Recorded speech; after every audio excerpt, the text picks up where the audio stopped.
Pessoal, boa tarde, né, para todo mundo. Hoje vamos falar sobre a guerra Ucrânia-Rússia, né? Eu peguei esse tema porque vocês, como vocês sabem, está rolando um conflito na Europa, com vários acontecimentos e várias repercussões, né?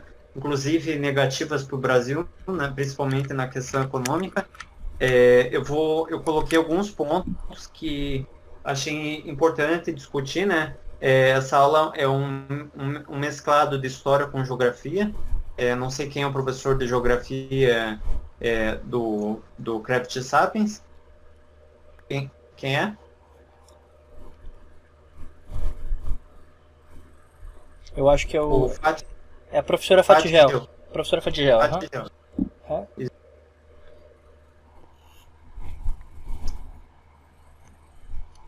Sim. É, Então, é importante, né, vocês principalmente terem um contato, né, com ambas as matérias.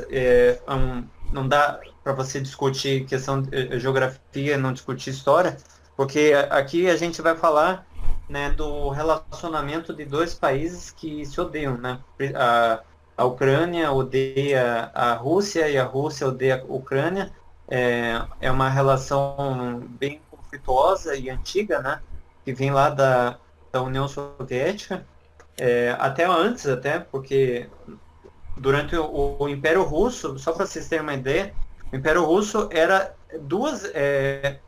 se não me engano, um pouco maior, né, em extensão territorial em relação ao período da União Soviética.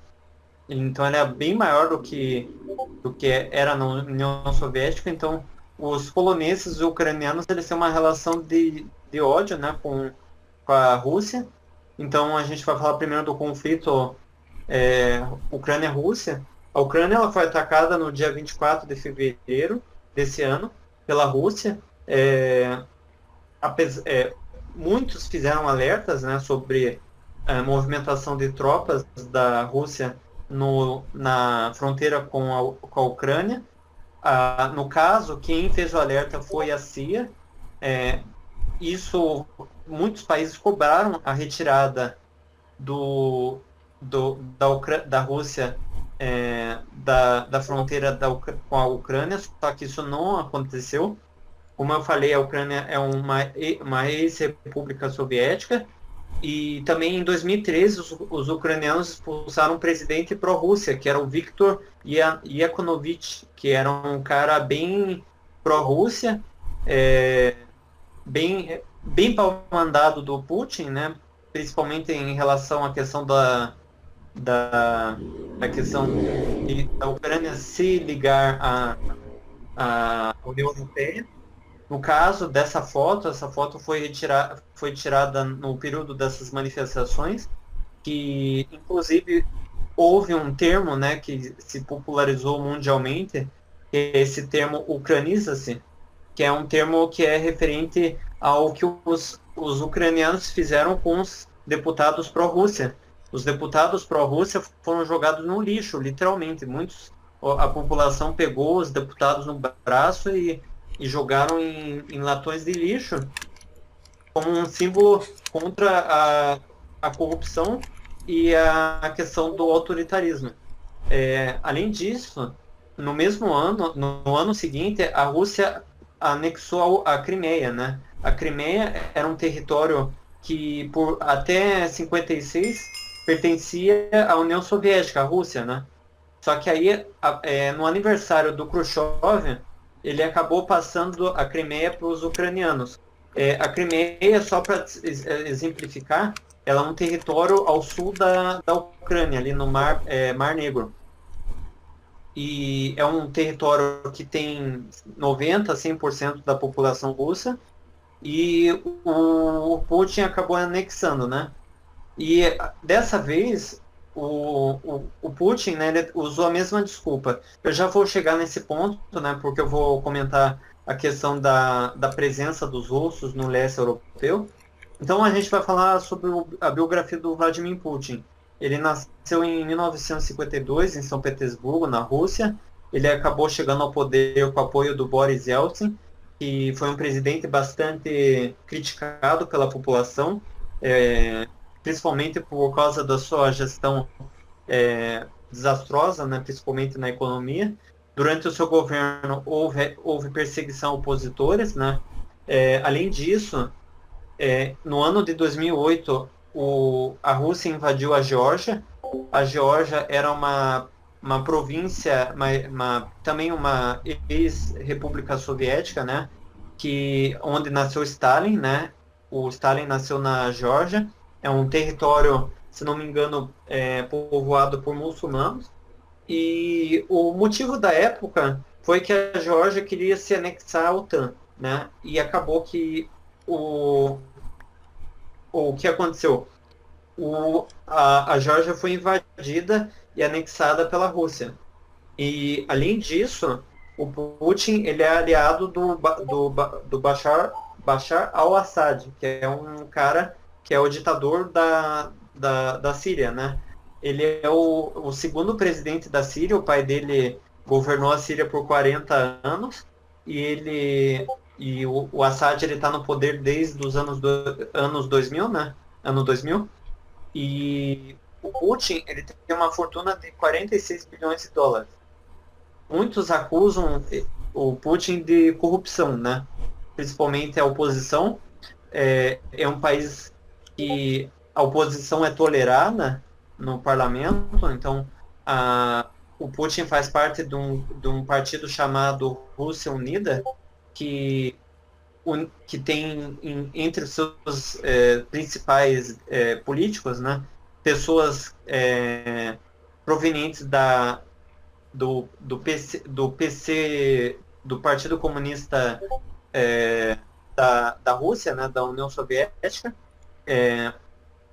No caso, o presidente do Soviete, né, o Soviete, só para explicar para vocês, ainda existe. O Soviete na Rússia, ele é o Senado, né? A Federação Russa, só para explicar para vocês, ela é formada por províncias, estados e repúblicas, né? No caso, as repúblicas têm os seus governadores, né? É uma coisa bem esquisita, né? Eu não sei exemplificar para vocês, mas seria mais ou menos o que seria uma mistura do modelo da Argentina com o modelo da União Europeia, com o modelo dos Estados Unidos, né? Então, cada federação ou província, estado, acaba enviando os seus delegados, né, que são os senadores, para o soviético. E tem a Câmara Baixa, né, que é a Câmara, que seria a Câmara dos Deputados, esse partido Rússia Unida, ele é maioria no parlamento, né? E é um partido que defende o conservadorismo, defende o nacionalismo russo, é um partido centrista, que defende também uma forte intervenção do Estado na economia. Então, seria mais ou menos um partido autoritário, né? Tem outros partidos bem pequenos. Lá na Rússia, para alguém se candidatar a presidente, o candidato precisa ter 5% dos votos da população russa, né? Se o partido não tiver isso, acaba que não tem apoio, né? Tá mudo? Meu áudio tá mudo? Estamos ouvindo. Pode continuar, Will. Então, cada partido envia seus delegados para lá, né? Então, é um partido... O Congresso é controlado pela Rússia Unida, tem outros partidos bem pequenos. Um deles, o caso do Partido Comunista, ele tem bastante voto, né? Se não me engano, 10% do Congresso é formado por esse partido. E, enfim, agora eu vou falar sobre a biografia do pode, né? O pessoal não tem limite de idade. Então, eu vou falar da biografia do presidente Volodymyr Zelensky, né? Ele nasceu em Kryvyi Rih, na Ucrânia, em 1978. Ele é formado em Direito pela Universidade Nacional de Economia de Kiev, né? Kiev. Ele ficou famoso na Ucrânia por causa da série O Servo do Povo. Essa série, ele era o protagonista da série, que é um professor de história que faz um vídeo criticando a corrupção, e ele acaba virando presidente, né? E na série, esse professor de história é eleito com 60% dos votos. Mas na realidade, o Volodymyr Zelensky acabou se candidatando e virando presidente com 73% dos votos em 2018.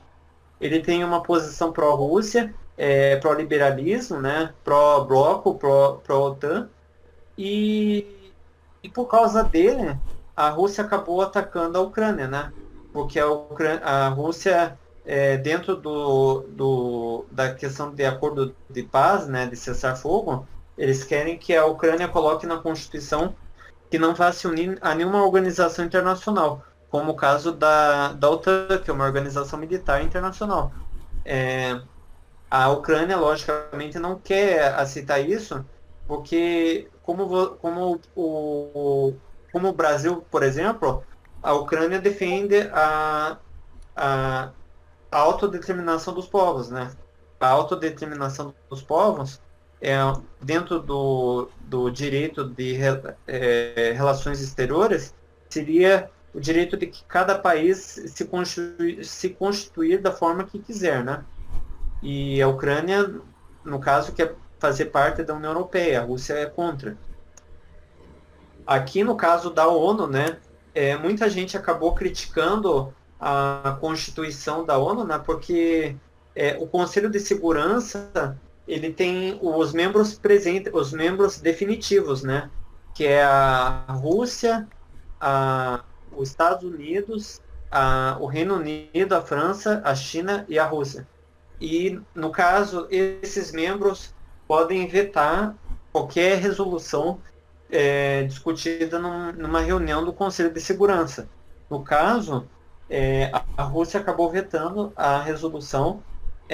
Foram 11 votos a favor da resolução, 2 abstenções e um voto contra, e um veto, né, que o veto foi da Rússia.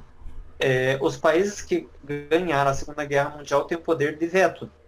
No caso, houve uma discussão na Assembleia Geral, em que acabou votando favorável à resolução contra a invasão, e os países que votaram contra foi Síria, Eritreia, Coreia do Norte, Rússia e Belarus, né? A Bielorrússia, que é o Belarus, apoia a Rússia. A Coreia do Norte é vizinha da Rússia, também votou contra. A Síria é aliado da Rússia. A Eritreia, eu não sei dizer por que votou, né? Mas a Síria é um parceiro histórico da Rússia. Aqui no terceiro quadro, vocês veem a questão dos refugiados, né? Até no dia que eu fiz o slide, eram 1,3 milhão de refugiados, agora ontem tinha chegado a 1,7. Alguém perguntou ali, quais são as cidades que estão em posse da Rússia lá na Ucrânia? No caso, Cracóvia, né, e Kiev, né? Kiev e uma cidade ao sul, né? A principal cidade ao sul. Principal cidade ao sul. O Donetsk, né? A província de Donetsk e o Lugansk. Aqui no quadro vocês veem, né, que os países que receberam, né, Polônia recebeu 756 mil refugiados, a Hungria 157 mil, Moldávia 103 mil, Eslováquia 101 mil, Romênia 63 mil, a Rússia 53 mil. No caso da Rússia, seriam os refugiados do leste da Ucrânia, né, que foram atacados, e no caso de outros países da Europa são 113 mil. No caso de 96 mil pessoas fugiram da região de Donetsk e Luhansk para a Rússia. Então, o Brasil, no caso, vai ajudar os brasileiros que estão na Ucrânia, né? O Brasil ele se manteve é, é, como posso dizer, o Brasil prefere a neutralidade no conflito, né? Porque é um parceiro comercial de ambos os países e diplomaticamente isso acaba prejudicando o Brasil no contexto internacional, né? Não sei se vocês viram ontem, mas o Putin assinou um decreto barrando a exportação de produtos para a União Europeia e Estados Unidos. O Brasil está fora disso, mas logicamente que vai haver um impacto forte, né, no Brasil, porque muitas empresas não querem transportar produtos da Rússia em seus navios, né? É o caso da MSC, que é uma das maiores empresas de transporte de carga do mundo. A União Europeia compra do Brasil, daí ele não pode mais comprar. Não, na verdade, a Rússia, a Rússia não vai mais vender para a União Europeia, mas pode vender para o Brasil, entendeu? Nossa senhora, R$ 10, onde você mora? Sim, pessoal, a guerra afeta a gasolina aqui no Brasil, porque apesar de que de 1% do, do, pe- da gaso, do barril de petróleo da Rússia transportado para o Brasil, ó, deixa eu escrever aqui, 1% do barril de petróleo russo é transportado para o Brasil, né? Mas a Rússia, no contexto mundial, ela produz 12% do petróleo mundial. Isso significa que 12% do petróleo da Rússia vai deixar de estar no mercado internacional. Ou seja, quando reduz a oferta de produto, aumenta o preço, porque a questão de aumentar o preço é uma garantia que os países vão manter, né, no estoque para os clientes aquele petróleo, aquela gasolina. No caso, quando vocês veem, por exemplo, alguém falou R$ 10 o litro, R$ 10 o litro é para garantir que haja abastecimento nos postos de gasolina de cada estado, né, de cada município. Existem várias variantes, né, no caso do transporte, existe 40 a 50% de imposto estadual, né, 20% de imposto federal, que já foi zerado. Também existe 40% de ganho de capital da Petrobras e também das distribuidoras, né? A BR Distribuidora era uma empresa da Petrobras, mas ela foi privatizada e virou Neoenergia, se não me engano. Não lembro o nome da empresa.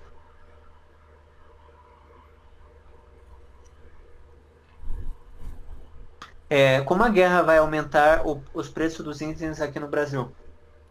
Porque o fato da Rússia não poder vender mais fertilizantes para o mundo, isso significa que vai haver uma indisponibilidade desse produto no mercado mundial, e isso vai afetar no preço, né? Então os agricultores vão pagar mais caro e vão repassar esse preço mais caro no produto, né? Então, os produtos que vocês vão lá no supermercado vão ficar mais caros por causa do fertilizante, né? Lembre que o empresário não vai ter prejuízo, ele vai repassar o prejuízo para o cliente, né? Para ele ter um ganho. É assim que funciona o sistema capitalista, né? Se vocês discordam, concordam, eu não vou discutir isso, mas vai haver um aumento do preço do aumento dos alimentos, né? Alguém falou do uso do Tsar Bomb, né? O Tsar Bomb, ele foi usado na Sibéria em 56. Ele foi usado uma vez só. Eu acho difícil que a Rússia vá usar isso. No caso, eu vou discutir isso depois, né?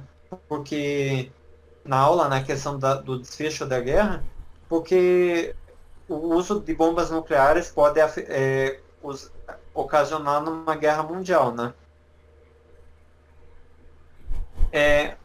Falando sobre as sanções econômicas, houve o bloqueio de ativos de autoridades russas, da União Europeia e dos Estados Unidos, houve um bloqueio de ativos do Banco Central da Rússia no mundo. O Banco Central russo acabou dando um calote semana passada nos títulos comprados por estrangeiros. Como funciona a questão da compra de títulos, né? Quando você vai na bolsa, você pode comprar o título do Tesouro, né? No caso, aqui no Brasil tem o Tesouro Selic, IPCA, IPCA+, juros semestrais, né? No caso da Rússia, eles vão boicotar o rendimento, né? A Rússia vai acabar dando calote em todos os estrangeiros, né? Se você é uma pessoa estrangeira, você já não vai receber mais o valor do título comprado e você também não vai poder vender esse título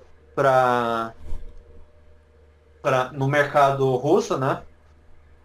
No caso, houve um aumento da taxa de juros da Rússia de 9% para 20%. A Rússia ela foi desligada do sistema SWIFT, né? O sistema SWIFT é um sistema bancário que interliga as transações bancárias e o câmbio.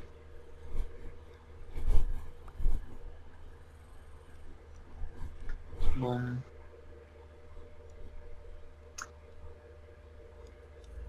Então, a Bolsa de Moscou, ela não abre desde o dia da guerra, né? Se eu não me engano, abriu ontem, não tenho certeza. Mas as empresas listadas em outras bolsas acabaram caindo em média 98%, né? É o caso do Sijer Bank, né? O Sijer Bank, ele é um banco que tinha unidades na União Europeia e acabou fechando, né? Por causa dessas sanções econômicas. Eu não sei se faliu, né? Há muitos que estão em risco de falir. Aqui no caso da posição do Brasil, né?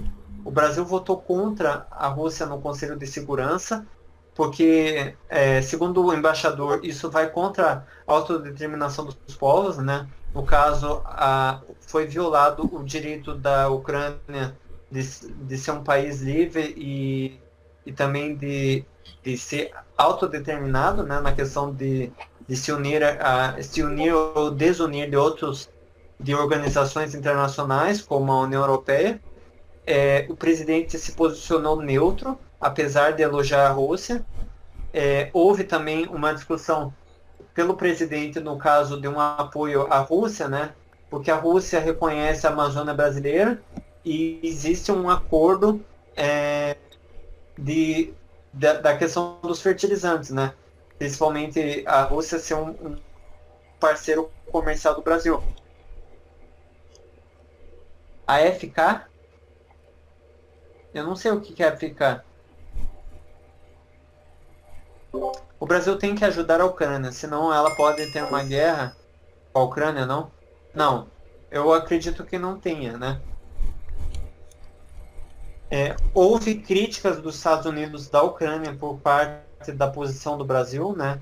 Essa posição do Brasil, ela faz parte da Constituição, né, no artigo 2º, que fala sobre como que as relações internacionais do Brasil vão ser geridas pelo governo brasileiro, independente se for de esquerda, de direita, de centro. Essa relação não pode ser modificada, né?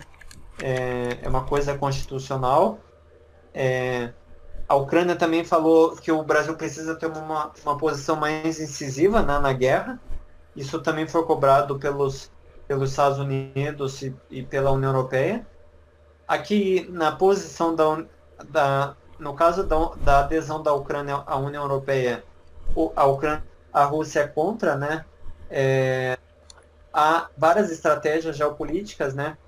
No caso, o Pacto de Varsóvia era vigente no período da União Soviética, isso já foi extinto. Há também uma mudança, né, com o fim da União Soviética, com vários países aderindo à OTAN, como a Romênia, né, a Eslovênia também. E no caso da diretora a presidente da União Europeia, a Ursula von der Leyen, ela defende que a Ucrânia também faz parte da Europa, mas ainda a Ucrânia não foi aceita na União Europeia. A entrada da Ucrânia na União Europeia muda o jogo da guerra, né, porque isso seria uma derrota para a Rússia. Há acordos de paz sendo negociados no momento.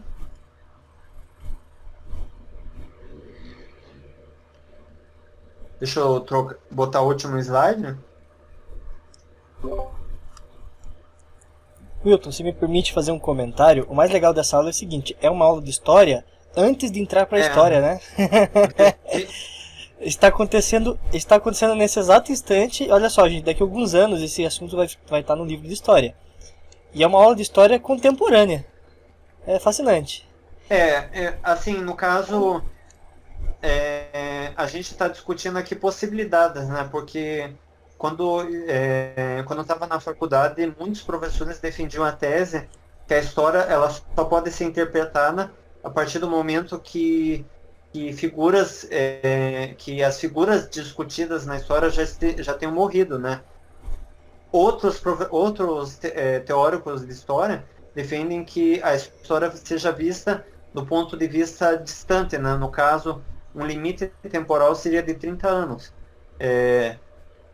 Mas, né, eu, por exemplo, a minha tese de conclusão de curso foi da criação do cruzado, né, do plano cruzado. Ele ocorreu há 35 anos atrás, mas o Sarney ainda não morreu. Então existem teorias, né? A gente está discutindo, fazendo uma mescla de história com geografia. É interessante que vocês prestem atenção nas questões que a gente discutiu, porque talvez isso seja discutido numa prova, num vestibular, né? Alguém perguntou, o gás natural parou de chegar no Brasil ou ainda recebe da Rússia? Olha, no caso do Brasil, a gente recebe o gás natural da Bolívia, né? Boa parte do gás que a gente recebe aqui vem da Bolívia por gasodutos, né? Gasodutos. Inclusive aqui no Paraná há uma discussão de uma empresa estadual que tem um contrato de 30 anos e o contrato vai ser acabado, né? E por causa desse conflito, eles já estão discutindo a possibilidade de renovar o contrato, né?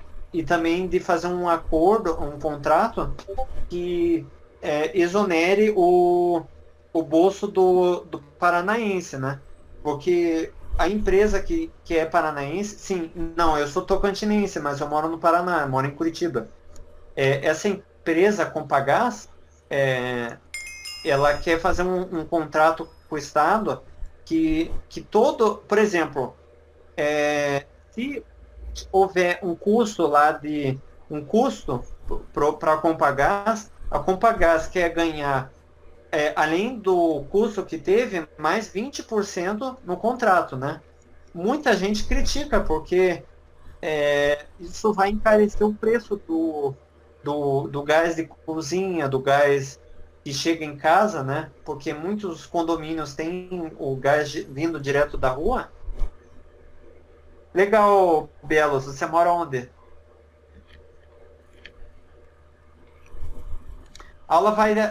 A gente já vai pro quiz, tá, pessoal? Então eu vou discutir os possíveis desfechos.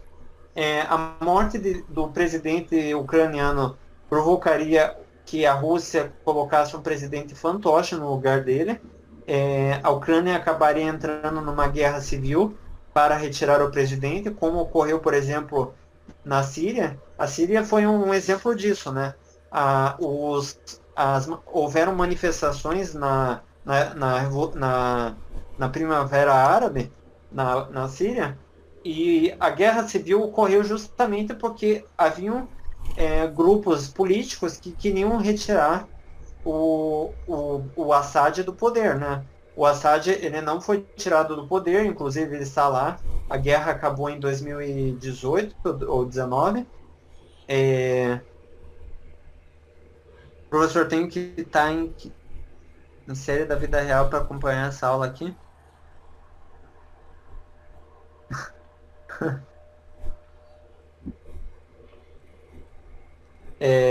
Então, a Ucrânia entraria numa guerra civil, né?